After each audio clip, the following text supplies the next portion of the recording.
नमस्कार, आज मी बनवते साबुदाणा खिचडी। आज आहे माझा उपवास आणि माझ्या छोटूला सुद्धा खूप आवडते।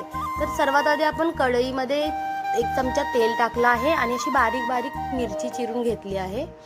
ही मिरची बघा अशी पॅरेट ग्रीन कलरच्या ज्या मिरच्या असतात त्या तिखट नसतात।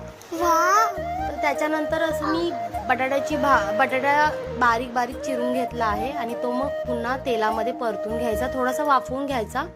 मग त्याच्यानंतर आपल्याला जे भिजवलेले शाबू आहेत ते ॲड करायचे आहेत आणि त्याच्यानंतर आपल्याला मग शेंगदाण्याचं कूट हे मी 3 चमचा टाकले आहे, कारण की खिचडीला शेंगदाणे लागतात भरपूर।